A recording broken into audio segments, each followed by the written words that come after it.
प्यारे बच्चों, good morning. जब जगो तभी सवेरा। कैसे हैं आप लोग? आशा करता हूं स्वस्थ होंगे, मस्त होंगे और खूब मन लगा के पढ़ाई करते होंगे। आज हम लोग प्रोजेक्ट 3 करने जा रहे हैं, जिसके अंतर्गत हम लोग ट्रिग्नोमेट्री यानी त्रिकोणमिति से संबंधित उनके एंगल्स के रेशियोज यानी उनके कोणों के अनुपातों के आधार पर उनमें क्या संबंध होता है, इस चीज को डिफाइन करने के लिए आज हम लोग प्रोजेक्ट 3 देखते हैं। इसमें क्या है? प्रोजेक्ट 3 में इसका उद्देश्य यानी पर्पस क्या है? पर्पस है acquiring knowledge of the sine of trigonometric ratios and to understand the complementary angles of an angle and the angular portion of supplementary angles by a figure। यानी त्रिकोणमिति अनुपातों के चिन्हों का ज्ञान प्राप्त करना तथा किसी कोण का कोटिपूरक तथा समपूरक कोणों के त्रिकोणमिति अनुपातों को आकृति द्वारा समझना। तो यानी इसमें हमें त्रिकोणमिति अनुपातों के चिन्हों का ज्ञान प्राप्त करना है और उसके बाद किसी कोण का कोटपूरक तथा संपूरक यानी कंप्लीमेंट्री और सप्लीमेंट्री एंगल्स के ट्रिग्नोमेट्रिकल रेशियो को यानी त्रिकोणमिति अनुपातों को आकृति द्वारा समझना है। तो इसको समझने के लिए हमें पूर्व में इसके बारे में कुछ जानकारी होनी आवश्यक है। नॉलेज ऑफ ट्रिग्नोमेट्रिक रेशियोज यानी त्रिकोणमिति अनुपातों का ज्ञान होना आवश्यक है। इसके लिए माना कि हम लोगों ने एक ट्रायंगल, राइट एंगल ट्रायंगल यानी समकोण त्रिभुज PQR लिया। Let triangle PQR is a right angle triangle in which angle PQR right angle यानी PQR ये एंगल Q जो है वो कैसा है? वो राइट एंगल है यानी यह 90 डिग्री का एंगल है। तो आप ध्यान दीजिए कि angle RPQ equal to theta. RPQ यानी एंगल P को अगर कंसीडर करते हैं तो इसकी वैल्यू क्या होगी? इसकी वैल्यू थीटा होगी। और ये थीटा वैल्यू जो है वो कैसा है? वो एक्यूट एंगल है यानी न्यून कोण है, यानी इसकी वैल्यू 90 से बिलो होगी, छोटी होगी। अगर हम लोग एंगल P को कंसीडर करते हैं तो इसमें बेस क्या होगा यानी आधार, वो होगा PQ। PQ जो है बेस होगा और परपेंडिकुलर यानी लंब क्या होगा? वो QR जो है वो लंब होगा, परपेंडिकुलर साइड होगी। और हाइपोटेनियस यानी कर्ण जो है वो PR होगा। तब जबकि हम लोग एंगल P को कंसीडर करते हैं। अगर इसी तरीके से अगर हम लोग एंगल R को कंसीडर करेंगे तो परपेंडिकुलर साइड क्या होगी यानी opposite sides of angle R क्या है? PQ है। तो PQ परपेंडिकुलर हो जाएगा, जो अभी तक बेस था वो परपेंडिकुलर हो जाएगा और जो इसके पहले यानी QR जो परपेंडिकुलर था वो अब बेस हो जाएगा, जबकि एंगल R को हम लोग कंसीडर करेंगे। लेकिन चूंकि हम लोग यहाँ एंगल P को कंसीडर कर रहे हैं इसलिए बेस PQ परपेंडिकुलर QR और हाइपोटेनियस PR साइड होगी। फॉलोइंग ट्रिग्नोमेट्रिकल रेशियो आर यानी त्रिकोणमिति अनुपात निम्नवत है। साइन थीटा लंब बटे कर्ण यानी परपेंडिकुलर हाइपोटेनियस और परपेंडिकुलर साइड क्या है? वो QR है अपॉन RP वो हाइपोटेनियस है। ऐसे ही cos थीटा इक्वल टू आधार बटे कर्ण यानी बेस अपॉन हाइपोटेनियस और बेस क्या है? वो PQ है और RP होगी। और ऐसे ही tan थीटा इक्वल टू लंब बटे आधार यानी perpendicular upon base, perpendicular QR है और PQ क्या है? बेस है, तो QR बाई PQ। और फिर कॉसेक थीटा, कॉसेक थीटा हम लोग जानते हैं कि साइन थीटा का अपोजिट होगा, यानी अगर यहाँ लंब बटे कर्ण है तो यहाँ कर्ण बटे लंब होगा यानी हाइपोटेनियस अपॉन परपेंडिकुलर। और हाइपोटेनियस साइड क्या है? RP अपॉन QR, QR जो है परपेंडिकुलर साइड है। ऐसे ही सेक थीटा जो है कॉसेक का उल्टा होता है, तो यहाँ अगर आधार बटे कर्ण है तो यहाँ कर्ण बटे आधार हो जाएगा यानी हाइपोटेनियस अपॉन बेस हो जाएगा। और हाइपोटेनियस RP अपॉन PQ जो कि बेस है। ऐसे ही कॉट थीटा इक्वल टू क्या होता है? वो tan का उल्टा होता है। tan में अगर लंब बटे आधार तो यहाँ पर क्या हो जाएगा, आधार बटे लंब यानी बेस अपॉन परपेंडिकुलर, और बेस क्या है, पी क्यू है, और परपेंडिकुलर साइड क्या है, वो क्यू आर है। तो इसके आधार पर आइए अब हम लोग आगे देखते हैं कि साइन ऑफ ट्रिग्नोमेट्रिकल रेशियो यानी त्रिकोणमितीय अनुपातों के चिन्ह क्या होते हैं, कैसे होते हैं, इनको कैसे रिप्रेजेंट किया जाता है। These quadrants have trigonometrical ratios यानी इन चतुर्थांशों में त्रिकोणमितीय अनुपात हैं। जब हम लोग ट्रिग्नोमेट्री को ये जो क्वाड्रेंट्स हैं यानी चतुर्थांश के रूप में दो लाइन आपस में एक दूसरे को कट करती है, तो उससे यह जो चार सेक्शन बनते हैं, इनको फर्स्ट क्वाड्रेंट, इन्हें सेकंड क्वाड्रेंट, इन्हें थर्ड क्वाड्रेंट, इन्हें फोर्थ क्वाड्रेंट बोलते हैं। यानी प्रथम चतुर्थांश, द्वितीय चतुर्थांश, तृतीय चतुर्थांश और फोर्थ चतुर्थांश यानी चतुर्थ चतुर्थांश। अब इसमें देखिए ये 0 डिग्री और ये 90 डिग्री, तो यानी 0 डिग्री जब पूरा घूम के सर्कल आएगा तो यहाँ यही 0 डिग्री 360 डिग्री हो जाएगा, और चूंकि ये 360 degree 180 degree pi value radian होती है, रेडियन में हम लोगों ने देखा, तो ये 360 डिग्री क्या हो जाएगी, 2 पाई। तो यानी फर्स्ट क्वाड्रेंट्स में, प्रथम चतुर्थांश में जो एंगल्स की वैल्यू होगी, थीटा की वैल्यू होगी, वो क्या होगी, 0 से अधिक होगी और पाई बाई 2 यानी 90 से कम होगी। और ऐसे ही सेकेंड क्वाड्रेंट्स में जो वैल्यू होगी थीटा की, वो पाई बाई 2 से अधिक होगी लेकिन पाई से कम होगी, क्योंकि पाई इक्वल टू 180 डिग्री, तो यानी पाई बाई 2 यानी थीटा की वैल्यू 90 डिग्री से 180 डिग्री के बीच होगी। और ऐसे ही थर्ड क्वाड्रेंट्स में जो वैल्यू थीटा की होगी वो पाई से अधिक होगी लेकिन 3 पाई बाई 2 से कम होगी, यानी 180 डिग्री से अधिक होगी और 270 डिग्री से कम होगी। और ऐसी फोर्थ क्वाड्रेंट्स में यानी चतुर्थ चतुर्थांश में थीटा की वैल्यू 3 पाई बाई 2 यानी 270 डिग्री से अधिक तथा 2 पाई यानी 360 डिग्री से कम होगी। इसी को हम लोग यहां पर ऐसे ही रिप्रेजेंट करेंगे। In first quadrant 0 degree is less than or equal to theta and theta is less than 90 degree, यानी in first quadrants all trigonometrical ratios are positive. प्रथम चतुर्थांश में सभी त्रिकोणमितीय अनुपात धनात्मक होते हैं, यानी sine, cos, tan, cot, sec, cosec सभी की वैल्यू पॉजिटिव होती है।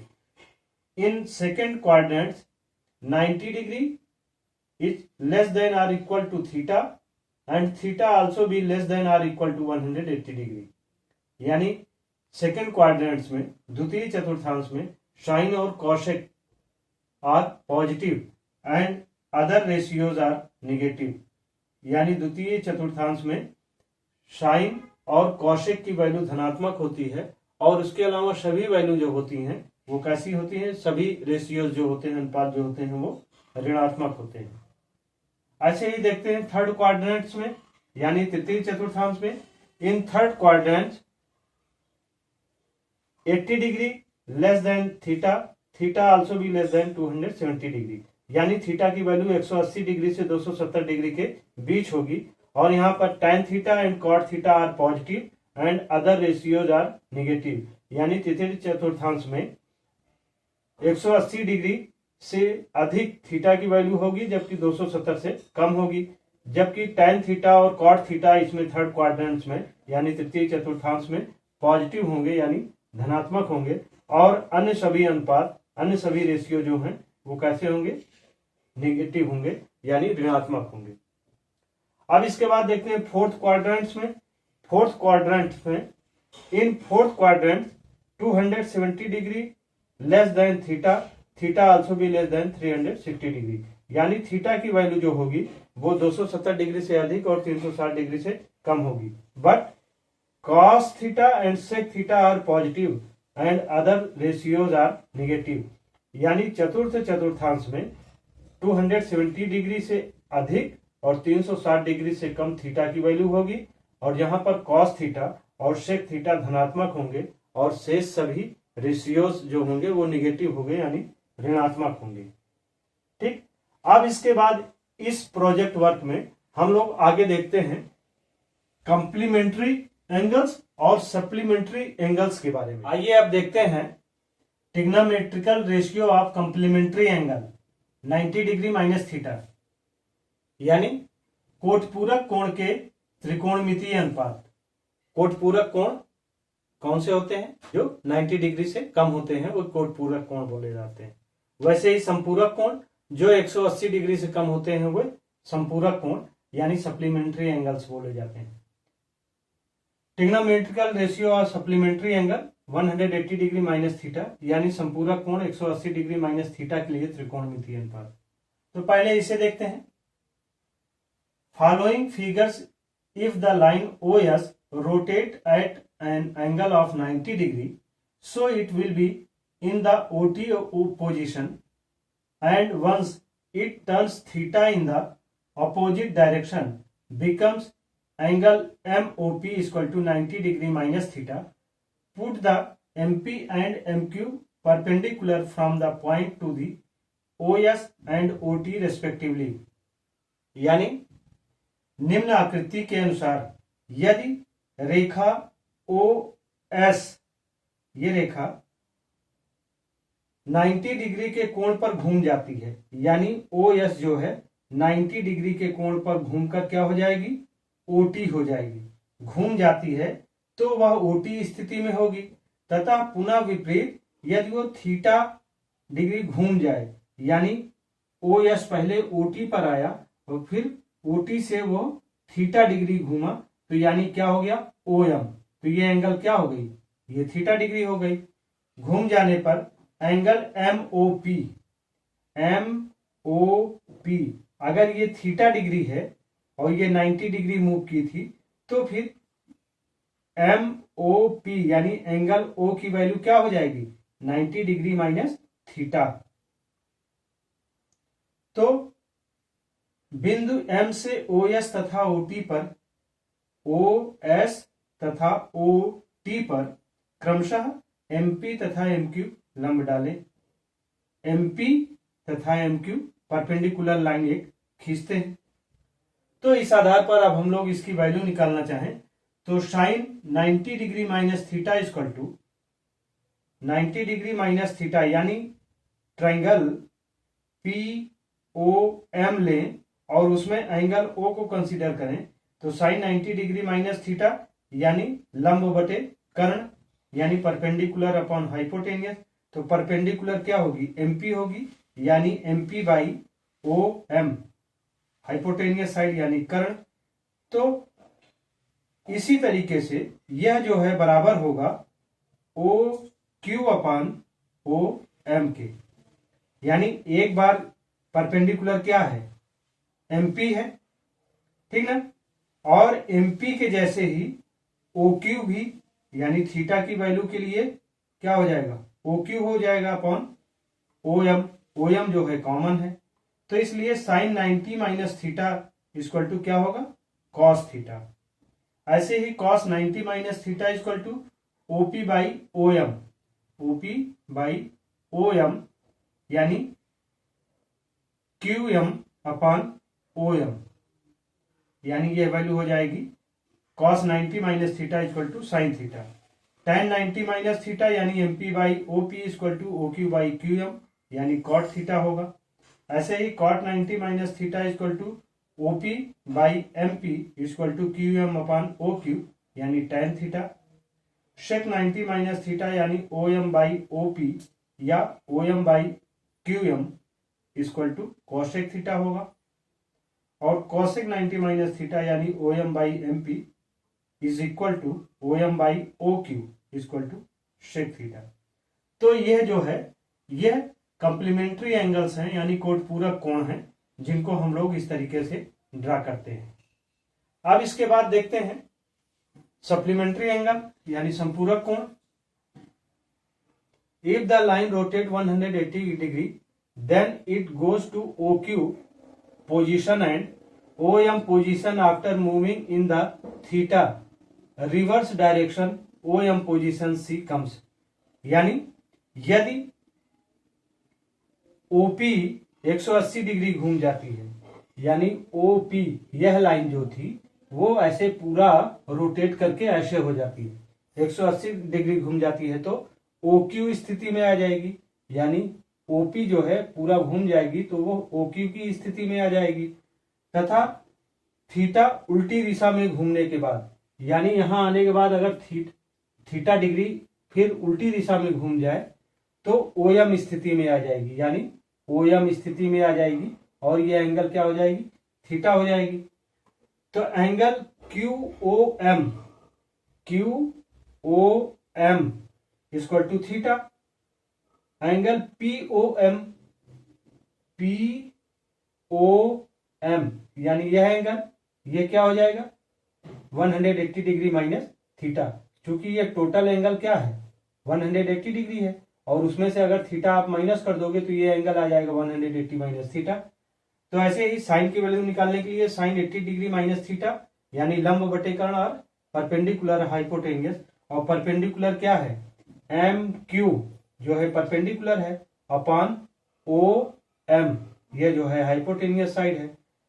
ध्यान दीजिए कि यहाँ पर साइन आएगा, यानी साइन की वैल्यू कैसी होती है पॉजिटिव होगी।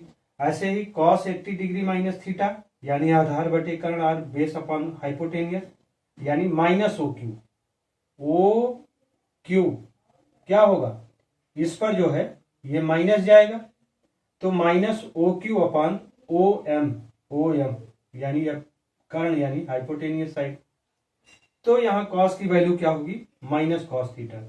और वैसे भी इसके पहले हम लोगों ने देखा कि फर्स्ट कोऑर्डिनेट्स यानी प्रथम चतुर्थांश में सभी की वैल्यू पॉजिटिव होती है, यानी धनात्मक होती है, चाहे वो साइन हो, कॉस हो, टैन हो, कॉट हो, सेक हो, कोशेक हो, किसी की भी वैल्यू होगी वो पॉजिटिव होगी। और सेकंड कोऑर्डिनेट्स यानी द्वितीय चतुर्थांश में क्या होता है, साइन और कॉशेक की वैल्यू पॉजिटिव होती है और सभी की वैल्यू निगेटिव होती है। तो इसलिए देखो साइन की वैल्यू पॉजिटिव आई लेकिन कॉस की वैल्यू निगेटिव आई। ऐसे ही tan 80 माइनस थीटा यानी लंब बटे आधार यानी परपेंडिकुलर अपॉन बेस, तो परपेंडिकुलर क्या है MQ जो है perpendicular upon base OQ negative है तो यहाँ वैल्यू टाइम की क्या आ गई निगेटिव आ गई। ऐसे ही सेक 80 माइनस थीटा यानी minus sec theta, cosec 80 minus theta यानी कॉसेक थीटा, यह वैल्यू कैसी होगी यह पॉजिटिव होगी। और cot 80 minus theta equal to minus cot theta. तो इस तरीके से हम लोग सप्लीमेंट्री एंगल्स और कंप्लीमेंट्री एंगल्स के माध्यम से क्या सीखा, जो कि हम लोग रिजल्ट या परिणाम में लिख सकते हैं। From this we learn about trigonometric difference of the complementary and supplementary angles and their relation. इससे हम कोटिपूरक तथा संपूरक कोणों के त्रिकोणमितीय अनुपात तथा उनके संबंधों के विषय में सीखते हैं। तो इसके माध्यम से हम लोग कंप्लीमेंट्री एंगल और सप्लीमेंट्री एंगल के बारे में सीखते हैं। तो इस तरीके से आप लोग इससे अपने प्रोजेक्ट को कंप्लीट करिए, देखिए, समझिए। Thank you. सब्सक्राइब करें हमारे YouTube चैनल संतोष स्मार्ट क्लासेस को, बेल आइकन क्लिक करिए और ऑल पे सेलेक्ट करिए, और वीडियो पसंद आए तो लाइक करना मत भूलिएगा। Thank you.